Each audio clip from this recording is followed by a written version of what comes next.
Hi friends, ಎಲ್ಲರಿಗೂ ನಮಸ್ಕಾರ. Friends, ಇವತ್ತು ನಾನು ನವಣೆ ದೋಸೆನ ಯಾವ ರೀತಿ ಮಾಡೋದು ಅಂತ ತಿಳಿಸ್ಕೊಡ್ತೀನಿ. ಅಕ್ಕಿ ಇಲ್ಲದೇ ನೀವು ನವಣೆನಲ್ಲಿ ದೋಸೆ ಮಾಡ್ಕೊಂಡು ತಿನ್ಬೋದು. ತುಂಬ ರುಚಿಯಾಗಿರುತ್ತೆ. ಮಕ್ಕಳಿಂದ ಹಿಡಿದು ದೊಡ್ಡವ್ರ ತನಕ ಎಲ್ಲರೂ ಇಷ್ಟಪಟ್ಟು ತಿಂತಾರೆ. ಬನ್ನಿ ಹೇಗೆ ಮಾಡೋದು ಅಂತ ತೋರಿಸ್ತೀನಿ. ನಾನಿಲ್ಲಿ 3 ಬಟ್ಲಷ್ಟು ನವಣೆನ ತೊಗೊತಾ ಇದ್ದೀನಿ. ಇದಕ್ಕೆ ಅಕ್ಕಿ ಹಾಕದೇ ಇರೋದ್ರಿಂದ ನೀವು ಶುಗರ್ ಇದ್ದ ಪೇಷಂಟ್ ಕೂಡ ಇದನ್ನು ತಿನ್ಬೋದು. ತುಂಬಾ ಆರೋಗ್ಯಕ್ಕೆ ಒಳ್ಳೆಯದು. ಈ ಸಿರಿಧಾನ್ಯಗಳಲ್ಲಿ ಒಂದಾಗಿರುವಂಥದ್ದು ಈ ನವಣೆ. ಹೀಗಾಗಿ ಎಲ್ಲರೂ ತಿನ್ನುವಂಥದ್ದಿದು. ಹಾಗೆ ಇದಕ್ಕೆ ಒಂದು ಸ್ವಲ್ಪ ಮೆಂತ್ಯ ಕಾಳನ್ನು ಹಾಕ್ತಾಯಿದ್ದೀನಿ, 1/4 ಸ್ಪೂನ್ಗಿಂತ ಕಡಿಮೆ.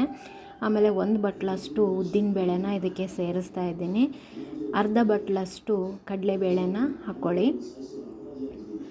ಈ ಸಿರಿಧಾನ್ಯದ ಒಂದು ದೋಸೆ ತುಂಬಾ ಚೆನ್ನಾಗಿರುತ್ತೆ ಫ್ರೆಂಡ್ಸ್. ಇದು ನವಣೆಯಿಂದ ಮಾಡಿರುವಂಥದ್ದು. ಅಕ್ಕಿ ಹಾಕದೇ ಮಾಡಿದ್ದೀವಿ ಅಂತ ಅನಿಸೋದೇ ಇಲ್ಲ, ಅಷ್ಟು ರುಚಿಯಾಗಿರುತ್ತೆ. ಒಂದು ಸಾರಿ ಟ್ರೈ ಮಾಡಿ. ಈಗ ಇದನ್ನ ಒಂದು 3 ನೀರಲ್ಲಿ ತೊಳ್ಕೊಂಬಿಟ್ಟು ಇದು ಮುಳುಗುವಷ್ಟು ನೀರನ್ನು ಇದಕ್ಕೆ ಹಾಕ್ಕೊಂಡು ಒಂದು ಮುಚ್ಚಳನ ಮುಚ್ಚಿಬಿಟ್ಟು ನಾನು ಒಂದು 6 ಗಂಟೆಗಳ ಕಾಲ ಇದನ್ನು ಸೈಡಿಗೆ ಇಟ್ಕೊತೀನಿ. ಹಾಗೆ ಇದ್ರ ಜೊತೆಗೇ ಒಂದು ಅರ್ಧ ಬಟ್ಲಷ್ಟು ಅವಲಕ್ಕಿನ ಒಂದು ಸಾರಿ ಚೆನ್ನಾಗಿ ತೊಳ್ಕೊಂಬಿಟ್ಟು ಇದಕ್ಕೂ ಕೂಡ ಒಂದು ಸ್ವಲ್ಪ ನೀರು ಹಾಕಿಬಿಟ್ಟು ಇಟ್ಕೊತೀನಿ. ನೀವು ರುಬ್ಬಬೇಕಾದ್ರೂ ಕೂಡ ಇದನ್ನು ಅವಲಕ್ಕಿನ ನೆನೆಸ್ಕೋಬೋದು. ಆದರೆ ವಿಡಿಯೋ ಮಾಡ್ತಾ ಇರೋದ್ರಿಂದ ನಾನು ಬೇಗ ನೆನೆಸ್ತಾ ಇದ್ದೀನಿ. ಇದಕ್ಕೂ ಕೂಡ ಒಂದು ಮುಚ್ಚಳ ಮುಚ್ಚಿ ಸೈಡಿಗೆ ಇಡ್ತಾ ಇದ್ದೀನಿ. 6 ಗಂಟೆ ಆದಮೇಲೆ ಇದು ಚೆನ್ನಾಗಿ ನೆನೆದಿರುತ್ತೆ ಕಾಳೆಲ್ಲನೂ. ನಾನು ಬೆಳಗ್ಗೆ ನೆನೆ ಹಾಕಿದ್ದೆ, ಸಂಜೆಗೆ ನಾನು ಇದನ್ನು ರುಬ್ತಾ ಇದ್ದೀನಿ. ಈಗ ಇದ್ರ ಮೇಲೆ ಇರುವಂಥ ನೀರನ್ನು ತೆಗೆದುಬಿಟ್ಟು ಒಂದು ಮಿಕ್ಸರ್ ಜಾರಲ್ಲಿ ಇದನ್ನು ಹಾಕಿ ರುಬ್ಕೊತೀನಿ ನಾನು. ಈ ಕಡಲೆಬೇಳೆ, ಉದ್ದಿನಬೇಳೆ ಹಾಗೆ ನವಣೆ ಏನಿದೆಯಲ್ಲ ಅದ್ರ ಜೊತೆಗೆ ಒಂದು ಸ್ವಲ್ಪ ಅವಲಕ್ಕಿ ಕೂಡ ನಾನು ಸೇರಿಸ್ಕೊತಾ ಇದ್ದೀನಿ. ಅವಲಕ್ಕಿ ಇಲ್ಲ ಅಂದರೆ ನೀವು ಅನ್ನ ಕೂಡ ಹಾಕ್ಕೋಬೋದು. ಅದು ಇಲ್ಲ ಅಂದರೆ ಮಂಡಾಳನ್ನು ಕೂಡ ನೀವು ನೆನೆಸ್ಬಿಟ್ಟು ಅದನ್ನು ಕೂಡ ಹಾಕ್ಕೋಬೋದು. ಯೂಶಲಿ ನೀವು ದೋಸೆಗೆ ಯಾವ ರೀತಿ ರುಬ್ತಿರ್ತೀರಲ್ಲ ಅದೇ ರೀತಿಯಾಗಿ ನೈಸಾಗಿ ರುಬ್ಕೋಬೇಕು. ಇದರಿಂದ ಪಡ್ಡು ಕೂಡ ನಾವು ಮಾಡ್ಕೋಬೋದು.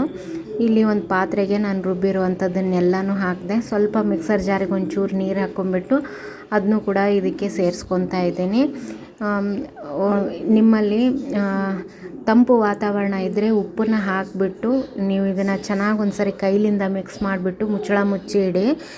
ಬೇಸಿಗೆನಲ್ಲಾದರೆ ಹಾಗೆ ಉಬ್ಕೊಳುತ್ತೆ. ತಂಪು ವಾತಾವರಣ ಇದ್ದರೆ ಉಬ್ಬಲ್ಲಲ್ಲ, ಆವಾಗ ನೀವು ಇದಕ್ಕೆ ಉಪ್ಪನ್ನು ಸೇರಿಸ್ಕೊಳ್ಳಿ. ನಾನು ಸ್ವಲ್ಪ ಮಳೆ ವಾತಾವರಣ ಇತ್ತು, ಅದಕ್ಕೆ ಉಪ್ಪನ್ನು ಸೇರಿಸ್ಕೊಂಡೆ. ಮುಚ್ಚಳನ ಮುಚ್ಚಿಬಿಟ್ಟು ಸೈಡಿಗೆ ಎತ್ತಿಟ್ಟಿದ್ದೆ. ಬೆಳಗ್ಗೆ ಅನ್ನೋಷ್ಟೊತ್ತಿಗೆ ನೋಡಿ ಯಾವ ರೀತಿಯಾಗಿ ಉಬ್ಬಿದೆ ಅಂತ. ಸೋಡಾ ಪುಡಿ ಇಲ್ಲದೇ ಈ ರೀತಿಯಾಗಿ ಉಬ್ಬುತ್ತೆ. ತುಂಬ ಚೆನ್ನಾಗಿ ಬರುತ್ತೆ. ಈ ರೀತಿಯಾಗಿ ಉಬ್ಬಿದ್ರೆ ದೋಸೆ ಎಲ್ಲ ಸೂಪರಾಗಿರುತ್ತೆ. ಈಗ ಇದಕ್ಕೆ ನಾನು ಸ್ವಲ್ಪ ಸಕ್ಕರೆಯನ್ನು ಸೇರಿಸ್ತಾ ಇದ್ದೀನಿ. ಸಕ್ಕರೆ ಸೇರಿಸೋದ್ರಿಂದ ಒಂಚೂರು ಕೆಂಪಗೆ ಬೆನೆಯುತ್ತೆ, ಅದಕ್ಕೋಸ್ಕರ ಸಕ್ಕರೆ ಸೇರಿಸೋದು. ನೋಡಿ ಎಷ್ಟು ಚೆನ್ನಾಗಿ ಉಬ್ಬಿದೆ ಅಂತ. ನಾನು ನೈಟ್ಗೆ ಉಪ್ಪನ್ನು ಹಾಕಿ ಇಟ್ಟಿದ್ದೆ. ನಿಮ್ಮಲ್ಲಿ ಮಳೆ ವಾತಾವರಣ ಇಲ್ಲ, ತಂಪಿಲ್ಲ ಅಂದರೆ ನೀವು ಹಾಗೆ ಬಿಡ್ಬೋದು. ಬೆಳಗ್ಗೆ ಉಪ್ಪು ಮತ್ತು ಸಕ್ಕರೆ ಎರಡನ್ನೂ ಸೇರಿಸ್ಕೋಬೋದು. ಹಾಗೆ ಎಲ್ಲ ಮಿಕ್ಸ್ ಮಾಡಿಕೊಂಡು ಒಂದು ತವಾನ ಕಾಯಕ್ಕಿಟ್ಟಿದ್ದೆ. ಅದಕ್ಕೇ ನಾನು ಈ ದೋಸೆ ಹಿಟ್ಟನ್ನು ಸೇರಿಸ್ತಾ ಇದ್ದೀನಿ. ನೀವು ಸೆಟ್ ದೋಸೆ ಮಾಡ್ಕೋಬೋದು ಅಥವಾ ತೆಳ್ಳಗೆ ಕೂಡ ದೋಸೆ ಮಾಡ್ಕೋಬೋದು. ಹಾಗೆ ಇದನ್ನು ಮಸಾಲೆ ದೋಸೆ ಥರ ಕೂಡ ಮಾಡ್ಕೋಬೋದು. ತುಂಬ ರುಚಿಯಾಗಿರುತ್ತೆ. ನೀವು ಕಾಯಿ ಚಟ್ನಿ ಮಾಡಿಲ್ಲ ಅಂದರೆ ಶೇಂಗಾ ಚಟ್ನಿ ಪುಡಿ ಅಥವಾ ಪುಟಾಣಿ ಚಟ್ನಿ ಪುಡಿ ಸೇರಿಸ್ಕೊಂಡ್ರು ತುಂಬ ರುಚಿಯಾಗಿರುತ್ತೆ ಈ ದೋಸೆ.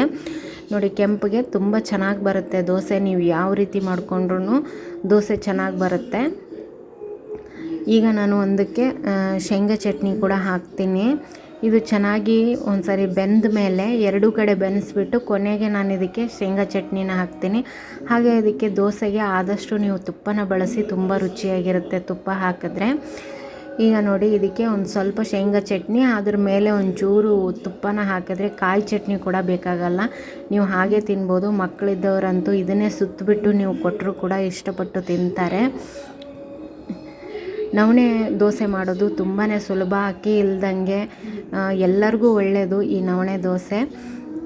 ಈ ವಿಡಿಯೋ ಇಷ್ಟ ಆಗಿದ್ದರೆ ಒಂದು ಲೈಕ್ ಮಾಡಿ ಫ್ರೆಂಡ್ಸ್. ಹಾಗೆ ಇನ್ನೂ ತನಕ ನನ್ನ ಚಾನಲ್ ಸಬ್ಸ್ಕ್ರೈಬ್ ಮಾಡ್ಕೊಂಡಿಲ್ಲ ಅಂದರೆ ದಯವಿಟ್ಟು ಸಬ್ಸ್ಕ್ರೈಬ್ ಮಾಡಿಕೊಂಡು ವಿಡಿಯೋಗಳನ್ನು ನೋಡಿ ಸಪೋರ್ಟ್ ಮಾಡಿ ಅಂತ ಹೇಳ್ತೀನಿ.